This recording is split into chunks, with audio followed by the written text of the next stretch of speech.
با سلام، امیدوارم هر جا که هستین خوش و سرحال باشین. من افشین هستم. این هم دومین قسمت از برنامه اپوزیته.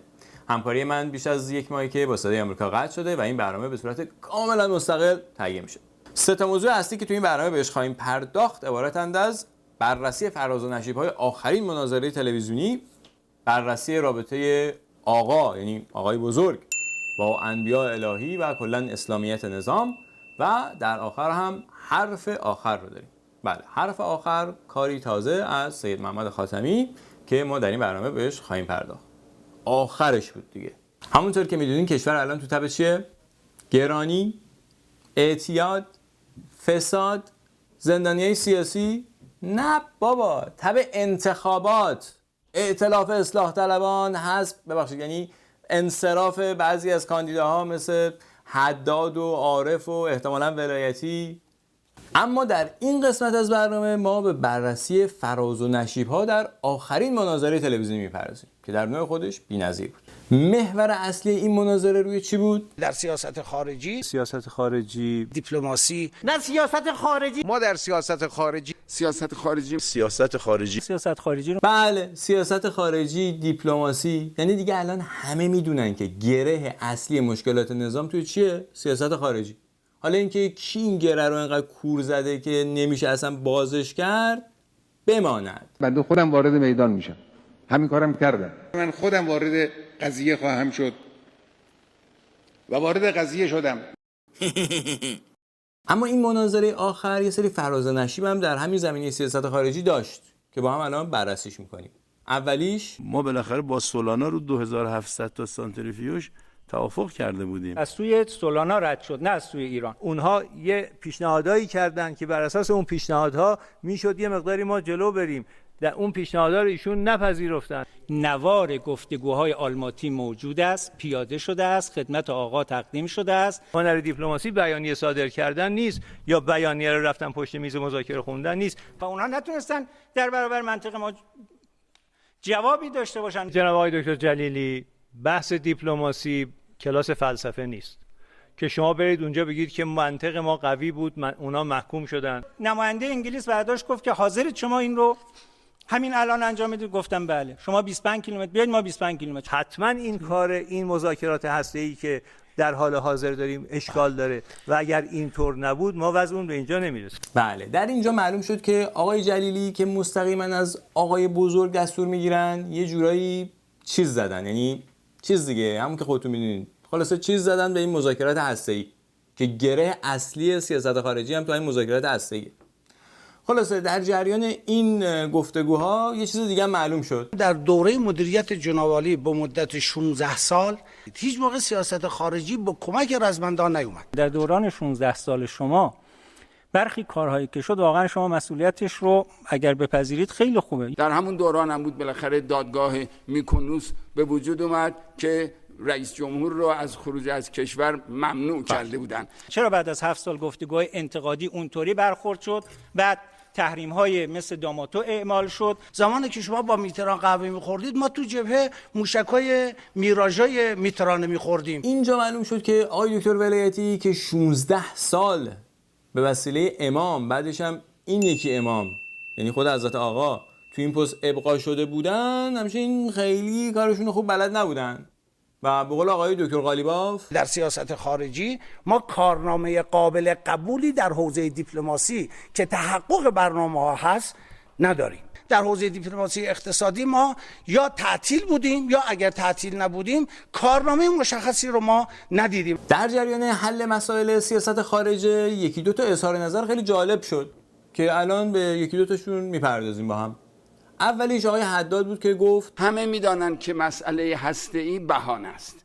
روز اول انقلاب که ما فعالیت هسته‌ای نداشتیم، حقوق بشر مطرح نبود و حمایت از تروریسم به ما نچسبونده بودن، اونها چندین میلیارد پول ما رو در هفته‌های اول بعد از پیروزی انقلاب مسدود کردن. خب اولا جناب آقای حداد عزیز، وقتی شما به سفارت یک کشوری حمله میکنین، اونجا رو اشغال میکنین، کارمنداش هم گروگان میگیرین، اونا هم پولای ایران رو اونجا نگه میدارن و به شما نمیدن. بعدش هم وقتی هر کس تو لبنان گم میشه، شما میگید ما کمک میکنیم تا پیدا بشه، اونا میگن که شما یه ارتباطایی با این تروریستا دارین دیگه. دوما جناب آقای حداد عزیز، شما که خودتون تو مجلسین باید بدونین اینو بهتر. این تحریما با اون تحریما خیلی فرق دارن. تحریم بانک مرکزی با تحریم فروش اسلحه خیلی فرق میکنه. نتیجهش هم که دارین میبینین، همین تورمی که همه ازش مینالن. بعد از این آقای برادر محسن رضایی هم یه اظهار نظر خیلی انقلابی کردن. ما الان در حوزه سیاست خارجی عمدتاً در سیاست جهادی موفق بودیم، یعنی حزب الله و سوریه و لبنان اینا. کو ارتباطات ما با اروپا کجاست؟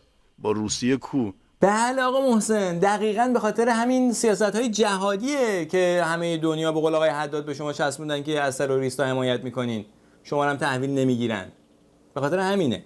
بعد از این در جریان انتقادات آقای رضایی از کاندیداهای دیگه، آقای روحانی داغ کرد و اینجوری شد. و میرسیم با آقای رضایی که با یک لحنی صحبت میکنن که مثل این که ایشون یک نظرات بسیار دقیقی داشتن و اون نظرات اجرا نشد. آقای رضایی جناب عالی همون کسی هستید که تو جمع، ما که نمیخوایم اینا رو بگیم چون شما آغاز کننده هستی، من دارم میگم. جناب سردار رضایی، آقا شما چرا توی جمع؟ بگذاریم.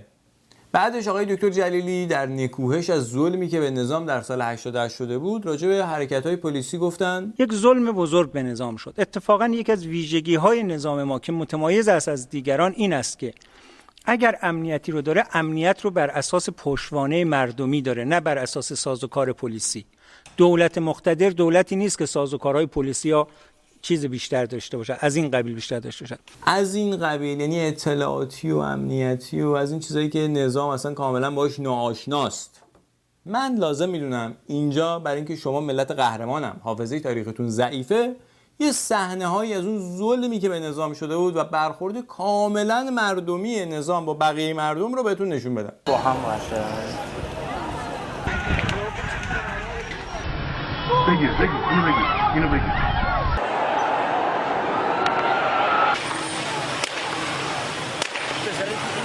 یا اول فصل هستن بین نیستن.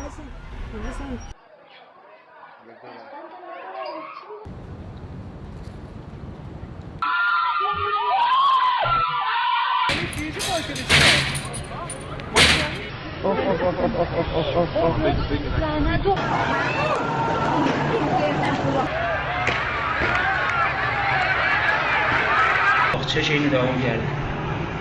توجه کردین چقدر مردمی بودیم برخورد؟ اونایی که مردم میزدن و با ماشین رو مردم رد میشدن پلیس نبودن ها. اونا مردم بودن که لباس پلیس رو دزدیده بودن. واقعا چه ظلمی به این نظام شده. در پایان این بخش از برنامه یه چکیده ای از صحبت‌های گوهربار نامزدهای عزیز رو در جریان این مناظره براتون انتخاب کردم که اونو با هم می‌بینیم که برنامه هم از یک نواختی در بیاد. بعدش هم میریم به تبیین سخنان آقا و بعدش هم حرف آخر. سیاست خارجی انعکاس استعداد داخلی است که به حق خودشون به توسط خودشون که در اختیار خودشون هست سانتریفیوژ نچرخه. سانتریفیوژ خیلی خوبه به چرخه، به استعداد داخلی مربوطه، همش جویده میشه. باید بر این مدار حرکت کنیم. با این که استعداد داخلی، من از استراتژی قیچی استفاده میکنم. کفاره شرابخوری های بی حساب. اینا نشستن پتی همدیگه رو کردن. استعداد رهبری. خدا میدونه این 4 سال چقدر دلم درد گرفت. اگر استعداد داخلی بنده رو یه لنگه پا. اون چیز آمریکا میاد بغل گوش انگلیس میگه نکن. امروز هم رهبری. چرا باید هم برچسب بزنیم؟ مربوط به استعداد داخلی، مخمور در میانه رندان نشستن است. دیگه از این بیقانونی بزرگتر ما چه داریم؟ واقعا گاهی هوا سرده. تصور نشه حالا همه کارنامه‌شون 20. به نظرم این پیشنهادات شما عملی نیست. اگه همه چیز درست بوده پس ما امروز نباید مشکلی داشته باشیم. من فکر میکنم که این به هیچ دردی نمیخوره. بله، بعد از نامزدهای عزیز و نازنین میریم به سراغ فرمایشات گوهربار آقای بزرگ به مناسبت مبعث. ببینیم چی گفتن.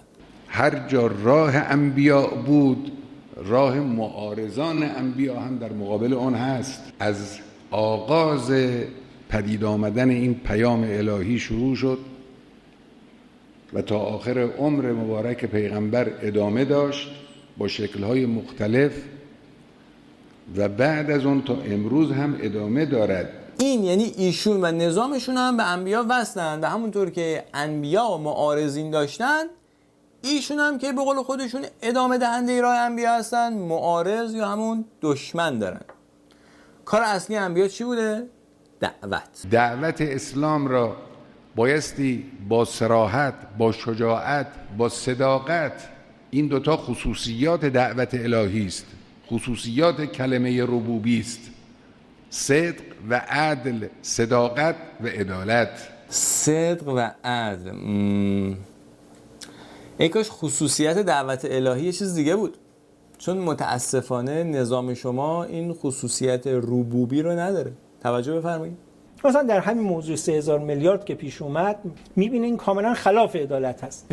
ملاحظه میکنن که قانون اجرا نمیشه. وضعیت فقر و بیکاری و گرانی، ببینید بعضی بی‌عدالتی ها چه بلایی سر گروهی از مردم میاره. جلوی رانتخاری گرفته بشه. فساد، رشوه و تبعیض. اینا حرفای مخالفین، معارضین یا دشمنای نظام نیستا، اینا حرفای برگزیدگان نظامه. این آقایون معتقدن که عدل و عدالت در این نظام مشکل اساسی داره و مطابق تعریف شما از اسلامیت یه جورایی این اسلامیت نظام زیر سواله. در نظامی که ادعای مرکزیت اشاع اسلام رو داره که نباید بی‌عدالتی اتفاق بیفته، حتی اینقدر. حالا اگه مثلا تو آمریکا یا اروپا این اتفاق بیفته، میگیم اونا که به قول شما همشون کافرن، بعدش هم نظام مقدس ندارن. ولی در کشوری که زیر نظر ولی امر مسلمین جهان و ادامه دهنده راه پیامبران داره اداره میشه، که نباید بی‌عدالتی اتفاق بیفته. و اگر بیفته یعنی اینکه اون نظام خیلی هم مقدس و ادامه دهنده راه پیامبران نیست. و اما حرف آخر، آقای سید محمد خاتمی عزیز چند روز پیش یک ویدیویی در فضای مجازی منتشر کردن به اسم حرف آخر که دیگه آخرش بود. به همین دلیل من اینجا یه بخشایی از این سخنان رو برای شما انتخاب کردم که با هم ببینیم. برای رسیدن به آرمان‌های خودمون هیچ راهی جز انتخابات نداریم. وقتی هم میگیم انتخابات، یعنی انتخابات به همون صورتی هم که برگزار میشه، ممکنه خیلی هم مطلوب نباشه. هیچ راه دیگه‌ای هم نداریم. عجب.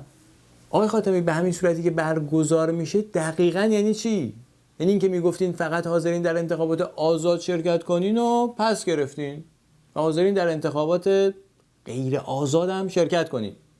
خب این که از این شرطتون، ولی یادم یه شرطای دیگه‌ای هم داشتین. ما که یه روزی میگفتیم که شرط شرکت در انتخابات آزادی زندانیان است، خود زندانیان نامه نوشتن که شما این دغدغه رو نداشته باشید در انتخابات شرکت کنید. جداً خود زندانیان سیاسی از سوی زندان به شما نامه نوشتن که تو انتخابات شرکت کنید.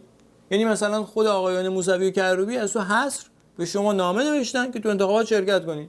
یا مثلا همین بهنام ابراهیم زاده که 2 روز پیش مجبور شد برگرده زندان، تورا اومد نامه‌شو به شما داد. یا نسرین ستوده، شیوا نظرآهاری، بهمن احمدی عمویی، ژیلا بنی یعقوب، مسعود باستانی، احمد زیدآبادی و صدها زندانی دیگه به شما نامه نوشتن که تو انتخابات شرکت کنید. بعد نبود این نامه رو یه جایی منتشر می‌کردید. شاید الان اگر ستار بهشتی هم زنده بود تو وبلاگش می‌نوشت. باید سستی را کنار گذاشت، باید با همه وجود به صحنه آمد و رأی داد. و این خطاب من به ملت عزیز. سستی. شما که 4 سال پیش شال سبز انداختین گردن آقای موسوی، چقدر ازش دفاع کردین؟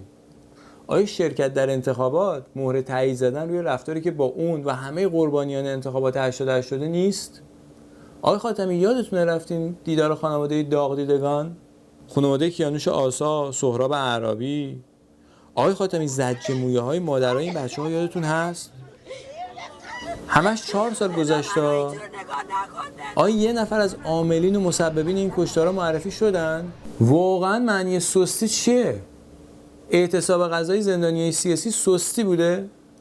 اینی که بعضیا تصمیم گرفتن برای وایسادن روی حق زندگیشون رو تو زندان بگذرونن، این سستیه؟ بعد همه اینا با شرکت در انتخابات تبدیل به سفتی میشه؟ باید ما با خاص حداقلیمون بریم جلو و اون نجات کشور، بهبود اوضاع، بهبود وضع مردم، بهبود وضعیت ایران در عرصه بین المللی، بهبود وضع اقتصادی، ایجاد امید در جامعه، زدودن یأس و نومیدی از بخش‌هایی از جامعه، ترمیم بی‌اعتمادی یا ترمیم اعتماد زیان دیده‌ای که میان حکومت و مردم ایجاد شده. آقای خاتمی چرا وعده میدین اونم از طرف یک کس دیگه؟ شما که در زمان ریاست جمهوری خودتون گفتین رئیس جمهور توی نظام تدارکات چیه؟ شمایی که از ترس آقا میرین توی دستشویی سازمان ملل قایم میشین که مبادا با رئیس جمهور آمریکا روبرو نشین و بهش دست بدین چون آقا ناراحت میشه. شمایی که در وقایع 18 تیر ساکت نشستین و اون بلاها رو سر بچه‌ها آوردن آخر سرم محکوم شدن و بعد شما هیچی نگفتین. شمایی که این همه روزنامه‌نگار در زمان شما زندان شدن و هیچ دفاعی ازشون نکردین، شما چرا وعده میدین؟ چه تضمینی هست که عملکرد آقای روحانی از شما بهتر باشه؟ شما که میدونین تصمیمات تعیین کننده رو یک کس دیگه میگیره، شما چرا وعده میدین؟ اینجا میرسیم به این سخن طلایی امام که میگفت خداوند انشاءالله همه ما را آدم کن. واقعا کاش 34 سال پیش این دعا مستجاب شده بود. خب قبل از خداحافظی بهتون بگم که یک پیشگویی با من تماس گرفته و راجع به نتایج انتخابات نقطه نظراتش رو با من در میون گذاشته. منم اونا رو فقط به شما انتقال میدم. بنا به نظر ایشون این انتخابات به دور دوم کشیده میشه بین آقایان روحانی، جلیلی و قالیباف. و همینجا این برنامه به پایان میرسه. به صفحه فیسبوک اپوزیت حتما سر بزنید و من رو در جریان نقطه نظرات خودتون راجع به این برنامه بگذارید. خدا نگهدار تا دیدار بعد.